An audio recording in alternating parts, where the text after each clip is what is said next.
Hola a todos, bienvenidos al cuarto encuentro odontológico online 2021.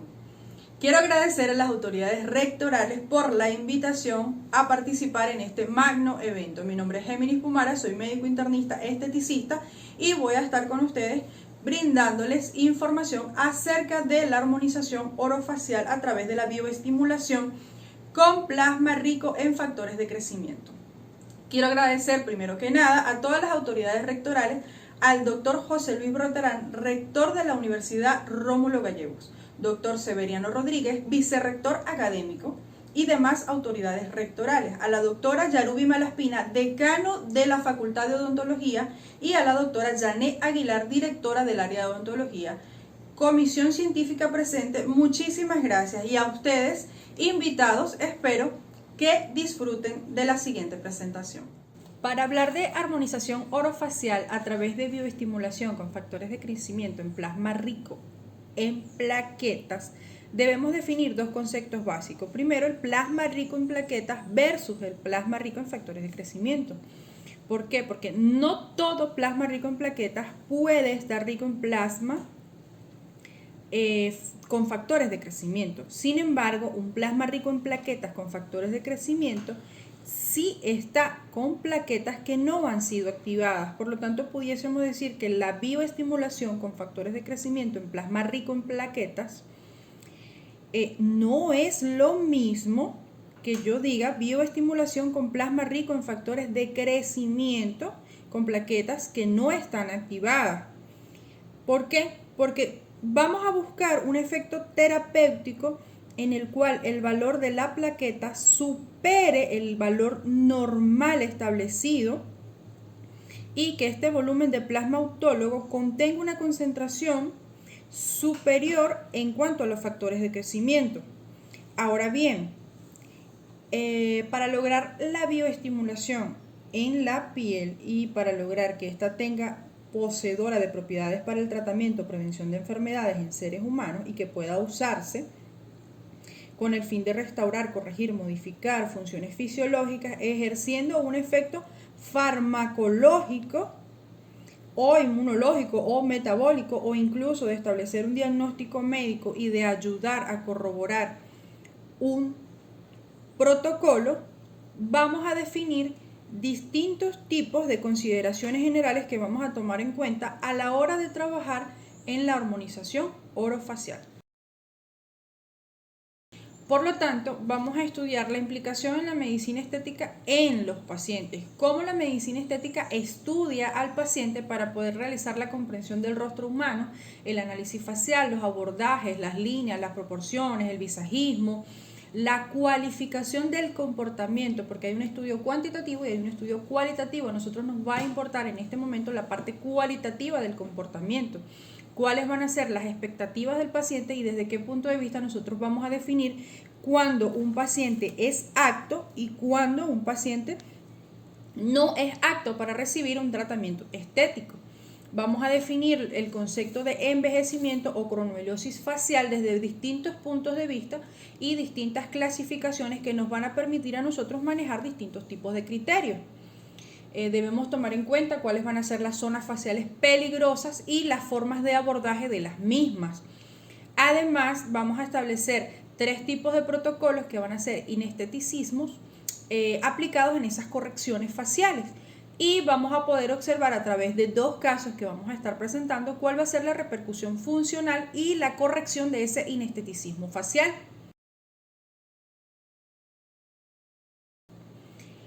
Como objetivo de la consulta estética funcional adecuada a la práctica médica cotidiana, nosotros vamos a definir técnicas convencionales y no convencionales dentro del consultorio que nos van a permitir utilizar una estética clínica que desarrolle tratamientos faciales o corporales que sean comunes con afección en la esfera biopsicosocial del paciente. En este caso, nosotros vamos a desarrollar estas técnicas para un adecuado manejo del paciente dentro de la consulta o incluso dentro de las interconsultas que vamos a realizar con los distintos servicios, porque este tipo de pacientes suelen ser pacientes que tienen un manejo multidisciplinario.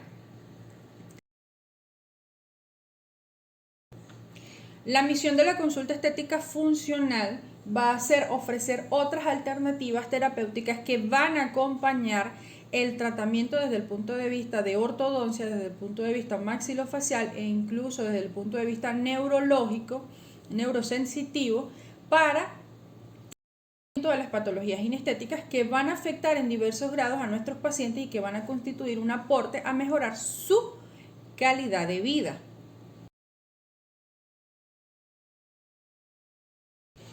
¿Cómo la estética médica va a evaluar al paciente? Primero vamos a evaluar su salud mental, puesto que su apariencia física va a retribuir directamente sobre ella, encontrándose directamente relacionada, y es prioritario utilizar la psiquiatría estética, en la cual nosotros vamos a evaluar desde el punto de vista individual, de pareja, familiar o social, el posible motivo de consulta por el cual el paciente esté acudiendo a nuestra consulta y poder crear esa imagen sana o saludable que el paciente va a tener sobre sí mismo.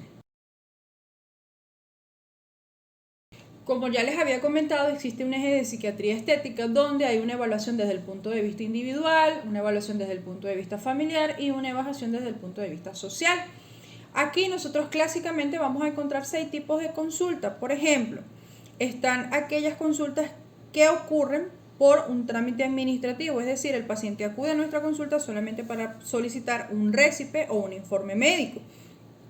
Están las consultas preventivas, que son aquellos pacientes que son actos porque tienen una motivación clara desde el punto de vista de la prevención de enfermedades y acuden de forma temprana para ser evaluados.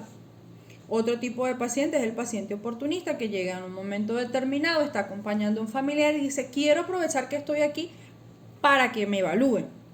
O estando en una situación que no tenga que ver con el consultorio, pero al estar en contacto con el médico, que quiere aprovechar. Estas son las consultas oportunistas.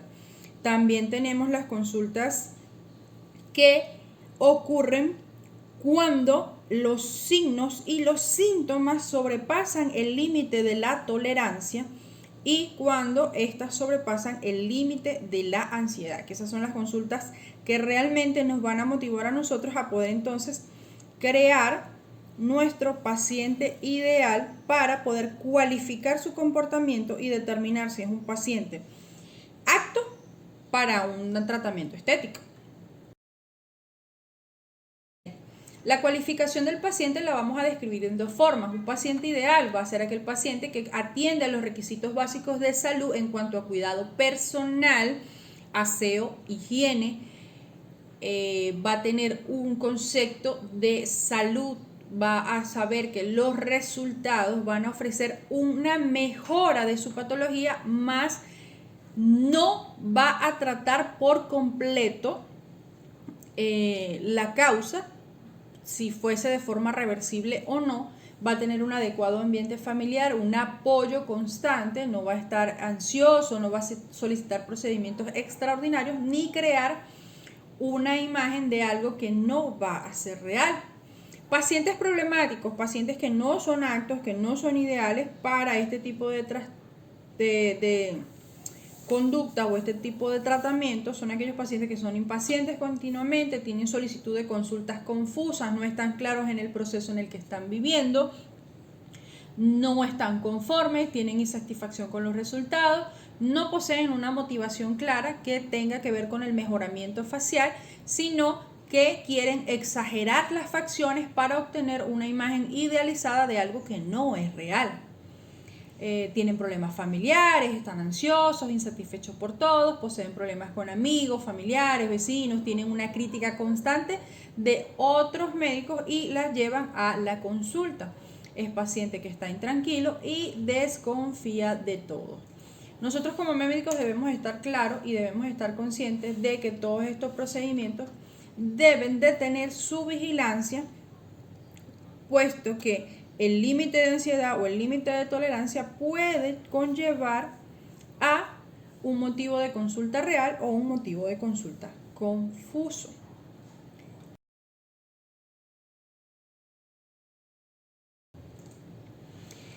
La propuesta de que la medicina estética o de armonía facial considere los criterios visuales, armónicos, anatómicos, topográficos, funcionales, estructurales, económicos, motivacionales, incluso biopsicosociales, está dado por el hecho de que visualmente lo que es visto de buena forma en América Latina, por ejemplo, una sonrisa con dientes blancos, con dientes que tengan un arco adecuado, una orientación determinada, no va a ser visto de la misma manera, por ejemplo, en Oriente, donde la mayoría de las personas, por ejemplo, de origen asiático, su concepto de belleza es la tendencia a llevar los dientes apiñados, con apiñamiento. Mientras más apiñamiento, es una persona que es considerada con una belleza superior. Entonces, todas estas propuestas deben ser tomadas en cuenta desde el punto de vista visual, desde el punto de vista topográfico, adecuarnos a la ubicación geográfica que tenemos, desde el punto de vista funcional, que realmente es la funcionabilidad o fisiología que pueda brindarnos este aspecto, es lo que nos va a ayudar a que esta propuesta de armonización facial tenga una viabilidad.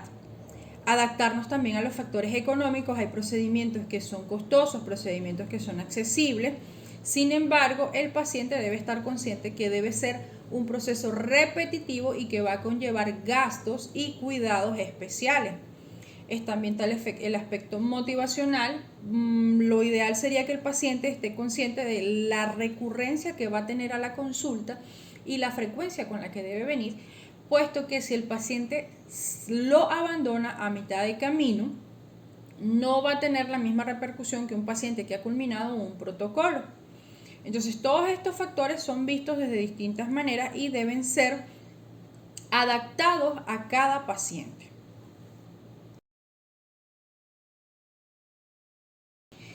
Dentro del visajismo que nosotros vamos a realizar con el paciente, nosotros vamos a evaluar un contorno facial total.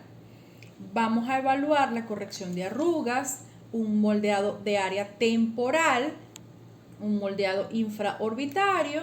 Vamos a verificar si hay alguna lesión de entrecejo, si necesitamos hacer corrección de surcos nasolabiales, si hay una definición de pilares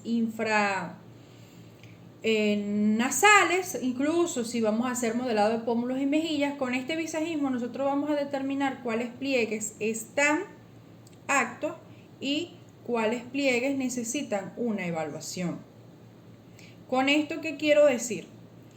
Con esto quiero llegar al concepto de que el visajismo nos va a permitir hacer un análisis facial desde muchos puntos de vista, en el cual nosotros vamos a poder hacer una corrección donde no solo vamos a mirar los dientes, sino también el resto de la cara y la repercusión que tendrá en el tratamiento que vamos a realizar en el futuro. Ya que analizando el rostro podemos saber el origen del problema dental y quizás nos ayude a elegir un tratamiento adecuado para dicho problema.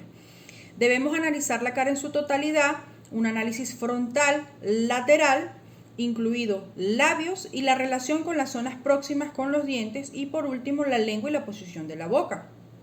Este análisis se va a realizar mirando al paciente hablar en la consulta sentado frente a nosotros. Vamos a realizar una toma de fotos faciales y de la boca desde distintos ángulos. De esta manera podemos visualizar con qué tratamiento va a quedar mejor el paciente. Hay que tener en cuenta criterios estéticos, edad, rasgos faciales, incluso, como les comenté, rasgos topográficos y la moda.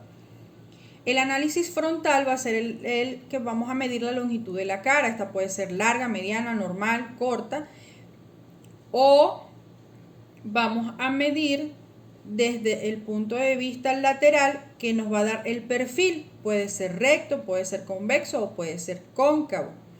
Todos los criterios estéticos van a ser importantes en los casos de límites de dientes que están apiñados, por ejemplo, en los que para que puedan entrar los dientes en la boca se debe extraer en algún momento alguna pieza, o se debe corregir con ortodoncia. Entonces, todos estos pequeños detalles, cuando el rostro tiene un perfil cóncavo, cuando tiene un perfil que va a tener una musculatura potente de labio fino, nos van a ayudar. O por el contrario, cuando tengamos un perfil recto, que es donde los labios rozan con la línea que une la punta de la nariz con el mentón.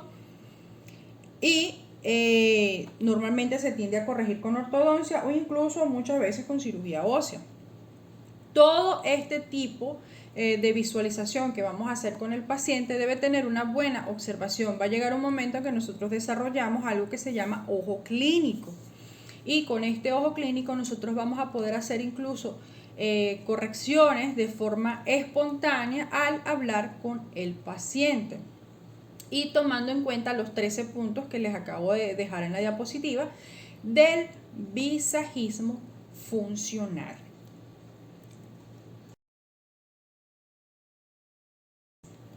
Para las correcciones o mejoramientos faciales, nosotros podemos utilizar, en este caso el planteamiento son implantes biocompatibles o autofillers, que van a estar dados por plasma rico en plaquetas con factores de crecimiento activados, que puede ser modelado a las distintas interfaces del plasma hasta obtener un plasma gel. De hecho, en cualquiera de estos fillers o rellenos son de carácter autólogo y va a realizar una bioplastía que va a generar un modelado funcional estético. La calidad o la funcionabilidad de esta bioplastía va a depender del tipo de interfase que nosotros utilicemos para poder modelar la piel y para poder establecer qué tipo de corrección se va a realizar. En este caso, por ejemplo, nosotros vamos a tomar un visajismo funcional o un visajismo práctico cuando hacemos la división del rostro en 3 cuadrantes principales: superior, medio e inferior, tomando en cuenta el ejemplo básico de ingeniería o de física. Todo lo que ocurre arriba se siente abajo. Por lo tanto, todos los implantes que nosotros coloquemos deben de tener una base, debe tener una vectorización para que este visajismo pueda tener funciones. Entonces vamos a dividir en un tercio y en un quinto las diferentes divisiones que hemos realizado como base, que son las 3 principales, que nos van a dividir el rostro en 3, y a través de ello nosotros entonces vamos a poder definir cómo realizar esa vectorización que nos va a permitir un modelado funcional estético y que nos va a ayudar a mejorar la función de la fascia de nuestro paciente.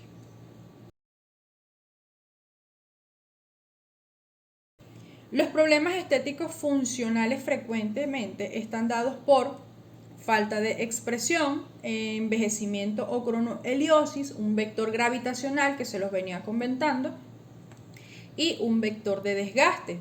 Esta cronoheliosis va a implicar que los cambios no sean realmente externos por sí, sino que además ocurren alteraciones desde el punto de vista de los tejidos, de la grasa, pérdida de colágeno y elastina, que nos va a modificar la anatomía del rostro y va a crear una vectorización a la inversa, generando una caída por efecto gravitacional con desplazamiento de la grasa hacia distintas zonas. Entonces esto ocurre normalmente como un proceso de envejecimiento, que no es más que la función normal de la forma de nosotros envejecer.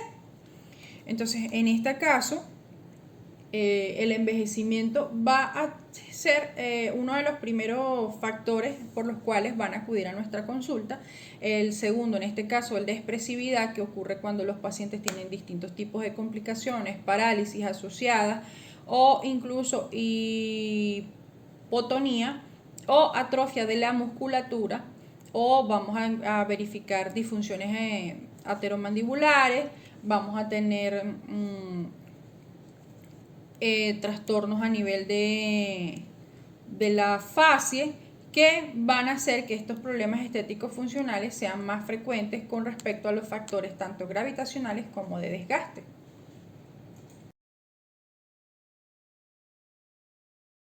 Las alteraciones estéticos funcionales en el envejecimiento facial nos van a conllevar a ptosis de la ceja, una pseudotosis del párpado inferior, encapuchamiento del párpado superior, las arrugas que pueden ser arrugas que van a estar estáticas, dinámicas, gravitatorias o mixtas. En estos casos nosotros debemos tomar en cuenta que tenemos incluso arrugas posturales, que son las que vamos a obtener por la posición del sueño y que nos van a modificar toda nuestra expresión. La clasificación de las arrugas, como bien lo mencioné, van a estar determinadas por si son estáticas, por si son dinámicas o de expresión, por si son gravitatorias o por si son arrugas mixtas. Vamos a utilizar en este caso la clasificación de Richard-Grossau para determinar 4 tipos de arrugas. Está la tipo 1, que viene dada por los signos de envejecimiento leve, que están dados de 20 a 30 años, que son signos de fotoenvejecimiento por exposición solar o daños colaterales en esta edad. Está la tipo 2, que ocurre entre los 30 y los 40 años, la tipo 3 a partir de los 40 hasta los 50 y la tipo 4 de los 50 en adelante. Ya con ella vienen acompañadas distintas signos y síntomas de envejecimiento, que son los que van a provocar un deterioro en cuanto a la esteticidad de la piel y que nos van a generar un criterio anatómico y un criterio estético funcional para evitar que ocurra el avance del mismo. Entonces vamos a generar una evaluación de abajo hacia arriba, tomando como fase las arrugas gravitatorias y las arrugas mixtas para crear nuestros puntos de apoyo y comenzar a trabajar la armonización facial.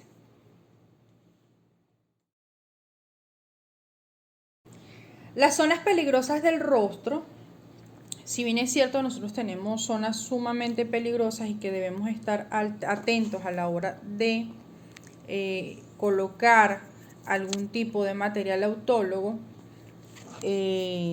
dichas zonas representan un séptimo de todos los triángulos mortales que podemos tener en nuestro rostro, debido a la gran presencia de nervios y de paquete vascular que están saliendo por los orificios naturales del cráneo. En ese caso, en ese sentido, nosotros vamos a obtener 7 zonas de peligro donde debemos de tener cuidado a la hora de manipular y a la hora de colocar un material autólogo o colocar la inyección. Porque realmente el problema no es que tú vayas hacia esa zona o que trabajes en esa zona. El problema es que como especialista en el área debes saber manejar las distintas complicaciones que se te puedan presentar en el momento. Que puedas presentar al tocar un vaso, al tocar una arteria. Todo ese tema debemos saber manejarlo con prudencia, debemos de tener pulso a la hora de realizar cualquier tipo de infiltración y que nos va a permitir determinar 7 zonas. Está la zona del auricular mayor, está la zona de la facial, que es la rama temporal, tenemos la rama mandibular marginal, la cigomática bucal, el supraorbitario supratronclear, el infraorbitario y el mentoniano. ¿Qué pasa? Visto desde el punto de vista anatómico coinciden con el paquete vascular. Sin embargo, cuando nosotros vamos maniobrando y vamos diseñando con el visajismo práctico, vamos a obtener las zonas de peligro del rostro desde el punto de vista triangular y circular. Esta triangulación nos va a permitir observar los llamados triángulos de la muerte. Vamos a obtener 2 triangulaciones que nos van a evidenciar las zonas de peligro, sobre todo la zona del cigomático bucal, porque fíjense que hace una escala que va a estar determinada desde el punto de vista inferior y superior por una línea imaginaria que se traza desde el cigomático hasta la comisura labial, y que incluso incide en una línea imaginaria que va a coincidir con el auricular mayor. Por lo tanto, son zonas de riesgo que van a estar vinculadas y con bastante relación que nos van a permitir crear los triángulos de la muerte. Estas zonas se deben trabajar de forma muy cuidadosa y con técnicas específicas para poder manipular el área y poder crear las zonas de declive. Por lo menos la zona del auricular mayor no se toca. El resto de las zonas, o por lo menos lo que es la zona supraorbitaria, ella tiene una distancia mínima de 1 centímetro para poder trabajar. Nosotros no vamos a trabajar directamente en el orbicular, sino 1 centímetro por encima. Son ciertas especificaciones que te van a permitir a ti tener un correcto manejo de la armonización a través de la infiltración, y que con el visajismo práctico y las ubicaciones anatómicas tú vas a poder obtener estos triángulos que te van a permitir trabajar y generar una vectorización del rostro para poder crear un efecto adecuado según la necesidad de cada paciente. Ahora bien, dentro del marco de la legalidad nosotros debemos hablar y tener en claro hasta qué punto yo estoy trabajando de una forma adecuada o cuál es mi margen de error desde el punto de vista legal. Y yo debo trabajar en base a técnicas y en base a personal que ha estado detrás de mí elaborando una base de datos lo suficiente como para crear estudios retrospectivos que me permitan obtener resoluciones que establecen la clasificación del uso terapéutico no sustitutivo del plasma autólico y sus fracciones o componentes o derivados como un medicamento de uso humano para atender necesidades especiales. Entonces vamos a remontar hacia el uso del plasma a través de la ley 29 dictada en el 2006, el 26 de julio en España, donde toda sustancia de combinación que se presente como poseedora de propiedades para el tratamiento o prevención de enfermedades pueda ser usada en seres humanos con el fin de restaurar, corregir, modificar las funciones fisiológicas, ejerciendo una acción farmacológica, inmunológica o metabólica para restablecer un diagnóstico médico o ayudar a corregir un diagnóstico médico. En este caso, el plasma nos va a ayudar desde ese punto de vista. Otra de las casualidades que nosotros vamos a obtener, o de las causalidades, es que para la directiva del 2001 nosotros vamos a obtener una resolución donde se evidencia y se generó un informe sobre el uso del plasma rico en plaquetas, donde sus distintas modalidades nos permiten generar fragmentos citoplasmáticos pequeños que van a ser considerados como agentes responsables de hemostasia. También lo hacen en reparación y regeneración de diferentes tejidos, hueso, cartílago, tendones, ligamentos, usado en las distintas especialidades como traumatología, odontología, medicina estética y medicina regenerativa y ortomolecular. ¿A través de qué? De la formación del tapón plaquetario y un coágulo que permite la homeostasis y la secreción de una gran variedad de moléculas con factores de crecimiento y otras citoquinas que nos van a permitir trabajar sobre la regeneración celular y la curación de heridas. Tenemos también estudios que avalan la aplicación de plasma rico en plaquetas en la reparación celular, que está avalado por el año 2010, donde se va a plantear la condición clínica del paciente y se va a establecer a través de un protocolo histopatológico el tiempo de evolución de una cura de heridas sin plasma es de 7 a 10 días. Pasamos por la fase de hemostasia, la fase de inflamación, la fase de regeneración tisular, la fase de remodelación tisular, y todo esto va a llevar un periodo lento y progresivo que va a tener un tiempo de duración máximo de 10 días.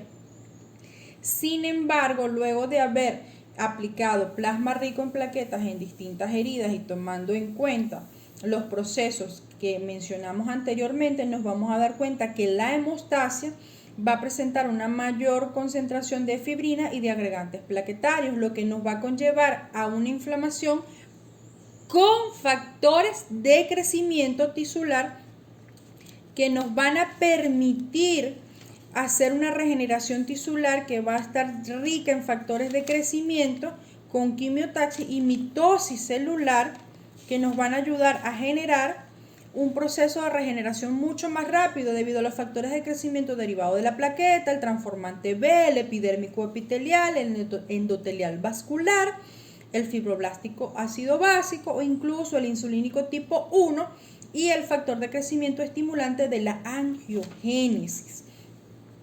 Todos ellos van a incidir en la remodelación tisular, formando de una mejor manera una síntesis de la matriz fibroblasto, colágeno, elastina, aumentando la densidad de la hipodermis, trabajando sobre los adipocitos, creando una diferenciación celular en ese espacio extracelular y acortando los tiempos de curación de 10 días a 5 días.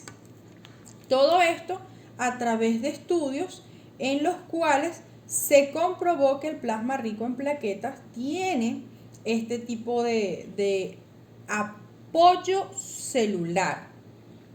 También hemos encontrado estudios dentro de la legalidad aquí en Venezuela. Todos los que les comenté se encuentran fuera del país y que han establecido y han creado precedentes. Sin embargo, actualmente el Instituto Nacional de Higiene ha permitido el uso de plasma convaleciente en pacientes con COVID-19, ha permitido y ha concedido un permiso que nos deja una gran área gris a los trabajadores de la salud de implementar el uso de plasma en terapias combinadas. Tenemos además un estudio realizado en el Hospital Domingo Luciani por el Servicio de Cirugía Plástica, donde evalúan un tratamiento seriado con plasma rico en plaquetas en rejuvenecimiento facial con cambios histopatológicos y clínicos con fecha reciente, un estudio que fue realizado desde diciembre del 2020 hasta el 8 de febrero del 2021, es el más reciente que tenemos aquí en Venezuela, los cuales llegaron a la conclusión que en base a los resultados se evidenció un incremento estadísticamente significativo de fibroblastos y colágeno a los 3 meses de tratamiento. Respectivamente, un aumento notable del espesor de la dermis con una media de 1,22 milímetros entre los 3 y los 6 meses y un incremento significativo en el colágeno con valores medios antes del tratamiento y en comparación con la conclusión del tratamiento. ¿Qué nos quiere decir esto? Que el plasma rico en plaquetas o rico en factores de crecimiento en plaquetas nos va a permitir tener distintas bondades que nos van a ayudar a mejorar el proceso de armonización facial y que nos van a poder ayudar a mejorar la interfase en la que se va a trabajar en la piel. ¿Qué quiero decir con esto? Que dentro del marco de la legalidad nosotros tenemos distintos entes que han estado trabajando antes de nosotros y que nos van a avalar los resultados arrojados acerca de su beneficio como rejuvenecimiento facial, logrando activar las células y elementos responsables para generar fibras de colágeno y elastina y crear una interfase que nos permita moldear y utilizar la bioplastía como un elemento para incrementar el grosor en la dermis y hipodermis, alcanzando de manera objetiva la regeneración y remodelación tisular. Ahora bien, una vez que tenemos ya este marco que está dentro de la legalidad para el uso del plasma y derivados de producto o de origen humano, vamos a realizar nuestra ficha o historia clínica estética, que va a ser nuestro documento médico legal, capaz de tener toda y contener toda la información necesaria para el proceso de captación del paciente. Vamos a tomar la edad, el nombre, las alergias, picaduras, fármacos, cosméticos, la evaluación del rostro, como les comenté anteriormente, desde el punto de vista frontal y desde el punto de vista lateral. Se van a evaluar las irregularidades o inesteticismos de frente, lateral, lado derecho, lado izquierdo. Se determina el tipo de piel, si es seca, mixta, normal, el manto hidrolipídico, qué sensación genera al ver el rostro. Vamos a evaluar surcos, arrugas, líneas de expresión, cicatrices, manchas. Vamos a ir desde lo general a lo particular. Debemos realizar memoria fotográfica tanto de frente, de lados y los detalles inestéticos marcarlos para poder seguir un orden en la evaluación.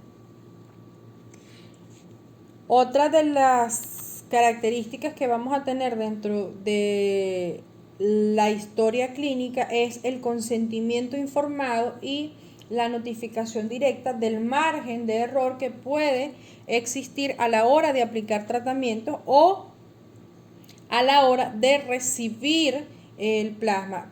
Al ser un producto que es autólogo no tiene ningún tipo de complicaciones. Sin embargo, está en la maniobralidad que tenga o la pericia que tenga el médico el colocar las inyecciones de forma adecuada, y se deben de comentar y notificar que es perfectamente esperable en algunos de los procedimientos o en alguna de las zonas la presencia de hematomas, la presencia de traumatismos pequeños que pudiesen ser ocasionados por la infiltración con el bisel.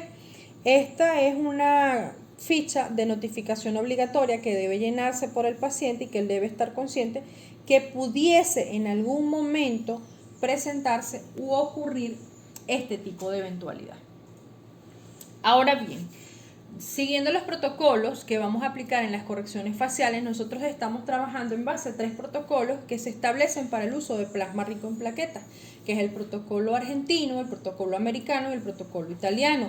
Estos van a venir dados por una diferencia de tiempo en cada uno, donde vamos a trabajar de una forma cruenta, como lo es el protocolo italiano, que estimula anterior al inicio del plasma rico en factores de crecimiento con vitamina C, una megadosis de vitamina C, y que en las primeras 8 horas después de la primera dosis inician la terapia. Este protocolo italiano es sobre todo en pacientes que tienen un alto grado de envejecimiento de acuerdo a la clasificación de Glogau, o que incluso necesitan reponer de manera rápida alguna zona que han perdido por traumatismo o para la estimulación de colágeno y elastina de forma más agresiva, puesto que después de la primera dosis a las 8 horas nuevamente llegan una segunda dosis y la tercera a los 21 días, que completaría 30 días en total. Este ciclo se repetiría por 3 veces, lo que llevaría a un total de 3 meses. Para el protocolo americano establece que las dosis deben ser semanales y un refuerzo a los 6 meses. Todos estos protocolos están en base a los distintos tipos de clasificación de envejecimiento y en base a las necesidades de cada paciente. Tenemos un protocolo argentino que va a establecer 2 tipos de envejecimiento, un leve moderado, donde va a llevar una dosis al primer mes, la segunda dosis al tercer mes y la tercera como refuerzo a los 6 meses. Sin embargo, para los pacientes que son severos, se establece que la dosis sea cada 21 días. Por lo tanto, esas dosis de 21 días van a ayudar a reconstituir lo que es el rejuvenecimiento y van a ayudar a la aplicación de un tratamiento que nos va a generar una valoración cualitativa en la calidad de la piel con una mejoría, textura y elasticidad de la misma. Lo mejor de todo esto es que va a demostrar de forma inmediata la evolución y que la vamos a ir viendo a lo largo de los días, y se va a establecer una relación entre los cambios desde el primer momento, que es otra de las mejoras. Lo otro que debemos comentar es que como es un material que es reabsorbible, debe hacerse la secuencia de repetición para que el cuerpo se adapte al mismo y generar una interfase que sea más difícil de reabsorber. No se aplica ningún tipo de medicamento, es una técnica que ha sido desarrollada acá en Venezuela y que se está aplicando de manos de diferentes médicos, quienes están haciendo estudios para mejorar el aspecto a través de las distintas interfaces del plasma, y ha sido satisfactoria y ha tenido resultados positivos muy buenos. Ahora bien,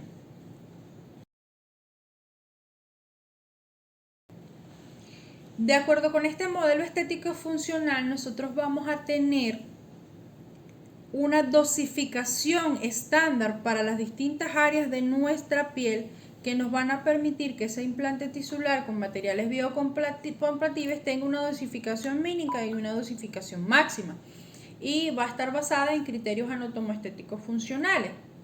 De acuerdo a la zona, nosotros vamos a pasar desde 0,5 hasta 1,5 cc, pudiendo manejar el nivel de profundidad del cual vamos a inyectar.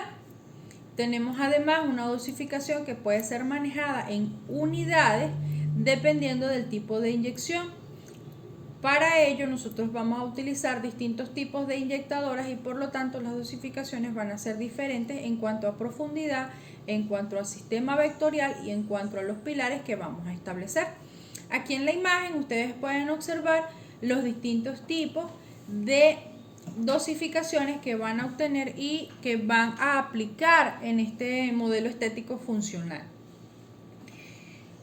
Una vez dicho esto, nosotros vamos a mostrar dos casos donde se aplicó el uso de plasma rico en plaquetas con factores de crecimiento para la armonización orofacial y para ajustar el tratamiento en base y trabajando en conjunto con la ortodoncia y trabajando en conjunto con la evaluación que se realiza por parte del médico tratante, adaptándonos a su constante evolución y tomando en cuenta el análisis de los labios. En ambos casos que se están estudiando, miramos los labios y la relación con su entorno.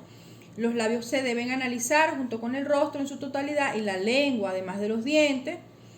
Así podemos tener entonces una situación dental del paciente y podemos planificar el tratamiento. Cuando vamos a modificar los labios, nosotros debemos estar pendientes del grosor. Esto nos va a orientar en cómo se debe hacer el tratamiento. Por ejemplo, unos labios gruesos significa que la musculatura es débil, por lo tanto los dientes tendrán facilidad para avanzar y será más fácil mantenerlos en su sitio una vez que termine el tratamiento con la ortodoncia. Sin embargo, unos labios finos van a significar una musculatura fuerte que se opondrá al avance de los dientes. Y si durante el tratamiento avanzamos los dientes, después habrá que usar retenedores fijos, removibles o transparentes durante mucho tiempo. Debemos tomar en cuenta la relación de los labios con las zonas próximas, por ejemplo, el mentón, en el pliegue sublabial o en el pliegue mentolabial, es decir, el pliegue que está justo debajo del labio inferior. Vamos a evaluar la profundidad, vamos a evaluar si es pequeño, vamos a evaluar la relación con la nariz en el ángulo nasolabial, que es el que está en el labio superior, en la base de la nariz. Vamos a evaluar si es menor a 90 grados, puede ser entonces que los dientes superiores empujen el labio superior hacia arriba por estar muy inclinados o hacia adelante o proclinados. Esto nos va a indicar, por ejemplo, que hay que extraer algún diente para hacer sitio, para que quepan todos los dientes alineados cuando hay presencia además de apiñamiento. Vamos a ver la relación de los labios con los dientes, puesto que los labios contienen la musculatura orbicular, que es circular, en forma de órbita, alrededor de los labios, y esta musculatura, junto con la de la lengua, va a moldear la posición de los dientes. Los dientes, antes de la ortodoncia, deben tener una posición concreta debido a un equilibrio neuromuscular determinado. Y esta asociación neuromuscular o neurosensorial muscular nos va a ayudar a poder entonces nosotros cambiar los dientes de posición durante el tratamiento sin forzar demasiado la posición, y me va a permitir a mí desde el punto estético funcional ayudar al ortodoncista a que los labios, la mejilla y la lengua no corran peligro tras el tratamiento, puesto que la posición inicial se va a ver relajada en la musculatura y no va a tener que tener la retención necesaria. También se han presentado casos, por ejemplo, donde se evalúa la sonrisa gingival y evaluamos labio superior con respecto al borde incisal. Podemos evaluar la tonicidad labial, si son labios fuertes, si son labios débiles. Vamos a evaluar la competencia labial. Nos fijamos en el comportamiento de los labios en reposo y con los dientes cerrados. En este caso, los labios deben estar en contacto para poder decir que están cerrados. Si están abiertos o no cubren los dientes o no cierran la boca, son labios incompetentes. Y esta incompetencia labial puede ser debida a causas dentales, tiene demasiado resalte, demasiada protrusión dental, o a causas faciales, una cara muy alargada, que nos va a tener un ángulo abierto, va a estar el maxilar superior y la mandíbula, y nos va a generar la cara alargada. O un labio superior corto, esto también puede pasar. Debemos evaluar las causas funcionales porque hay hábitos labial o lingual, es decir, que se introduce con frecuencia o sobre todo cuando está tragando el labio o la lengua entre los dientes anteriores, haciendo que no contacten cuando se cierra bien la boca. Y esto es una mordida abierta anterior. Puede ser provocada por el hábito de chuparse el dedo o de utilizar mucho chupete antes de los 6 años o incluso más allá de los 6 años. Respirador bucal por tener vegetaciones o en las fosas nasales obstruidas, que es esta persona que permanece con la boca abierta incluso por las noches, la lengua permanece baja y no se apoya en el paladar, por lo que se estrecha. Debemos hacer además un análisis lingual. Cuando vamos a hacer todo este tipo de correcciones, nosotros evaluamos las 1001 formas en que el paciente utiliza el labio, tanto al conversar, tanto al quedarse callado, al hacer gestos, microexpresiones. Todo debemos analizarlo y todo debemos evaluarlo. Nos vamos a fijar en posiciones anómalas de la lengua, que hace que, por ejemplo, los huesos desarrollen de forma inadecuada y los dientes tengan una posición incorrecta. Vamos a evaluar el hábito lingual. Durante la deglución se contraen alimentos, se contraen los músculos para que los alimentos puedan ser deglutidos. La mejilla y la lengua, para poder formar el bolo alimenticio, deben contraerse también y van hacia atrás para poder tragar. Entonces debemos evaluar cómo el paciente mastica. Para poder hacer esta evaluación, la parte anterior obviamente debe estar cerrada, ya que si no, parte de la comida o la saliva saldría por la boca y por lo tanto en la deglución debemos asegurarnos de que el paciente cierre los dientes anteriores contactándose entre ellos. Ahora bien, también debemos evaluar las lenguas que tienen poca capacidad de movimiento o la anquilosis lingual, que no puede hacer determinado tipo de movimiento, y esto suele ser porque el frenillo lingual es corto, no deja moverse ni hacia arriba ni hacia abajo, la lengua se mantiene siempre baja y hace que la mandíbula sea grande. Esto va a generar que la musculatura también se modifique y como no va a subir al paladar para darle forma, hace que el paladar sea estrecho. A veces hay que cortar en estos casos el frenillo lingual para que la lengua se libere y no siempre esté baja. Entonces, son muchas cosas y muchas facciones que debemos evaluar al momento de poder realizar un modelo estético funcional en un rostro y nosotros poder modificar. Les voy a presentar entonces el primer caso que vamos a estar evaluando.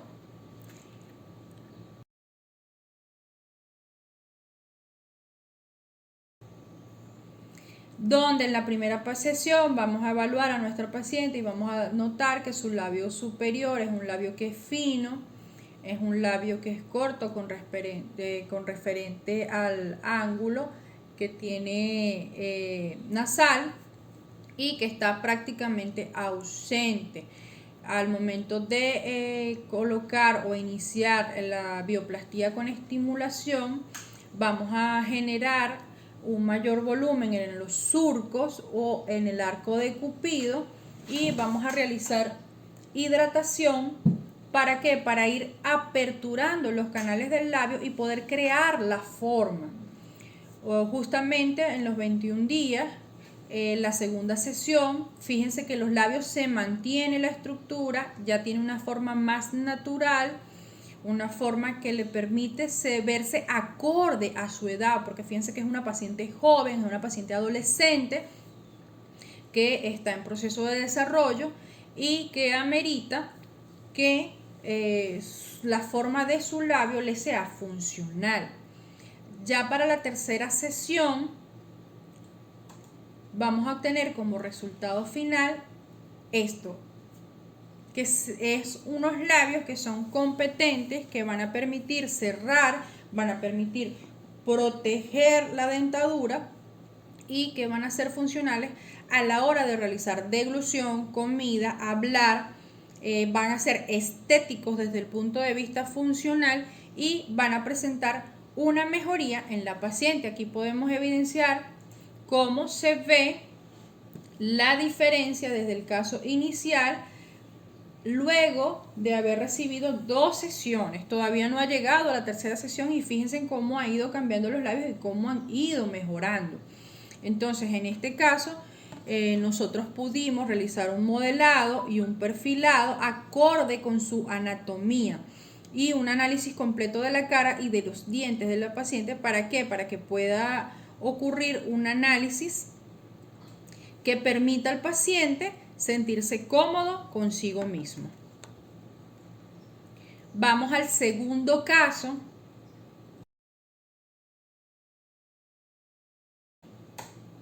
que es una paciente femenina con una hipotrofia hemifacial derecha, posparálisis facial congénita y una deformidad condilar derecha con disfunción ateromandibular.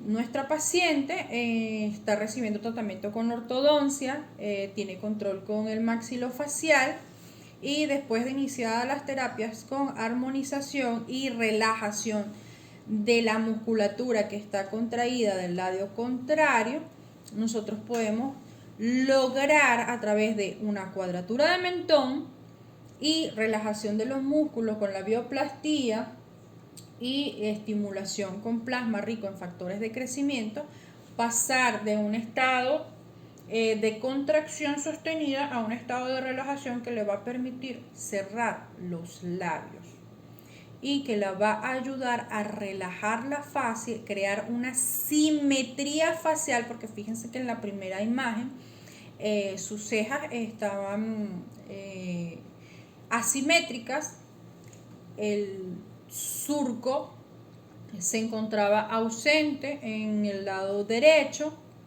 y en el lado izquierdo estaba demasiado contraído.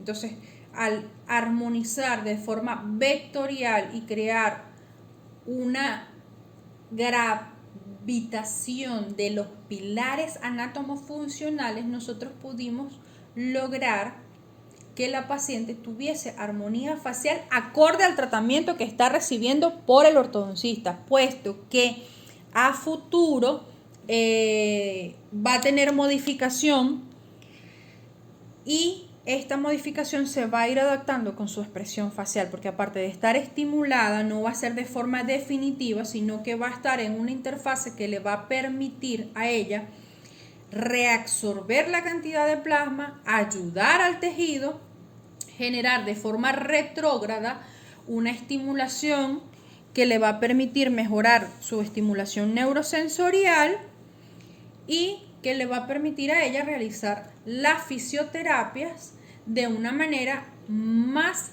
favorable. Aquí en la diapositiva 25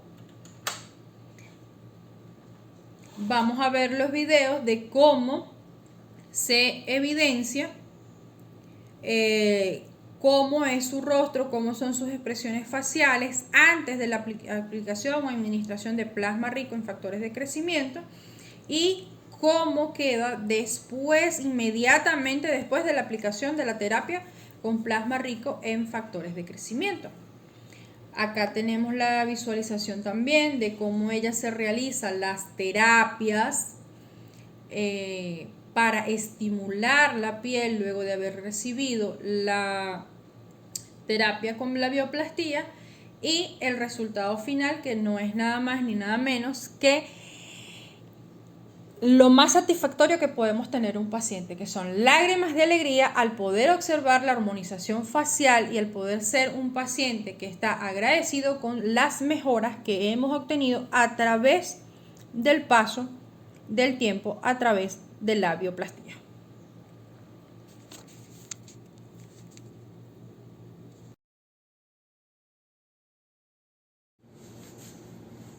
Una vez que logramos entender que el concepto básico de plasma rico en plaquetas no necesariamente quiere decir que esté contenido en factores de crecimiento, podemos entonces tomar el concepto de que hay plasma rico en factores de crecimiento que van a contener plaquetas y que pueden provocar una bioestimulación en nuestra piel, aumentando la producción de colágeno, mejorando la condición de la hipodermis, aumentando la producción de fibroblastos y por ende un mejoramiento en nuestra armonía facial.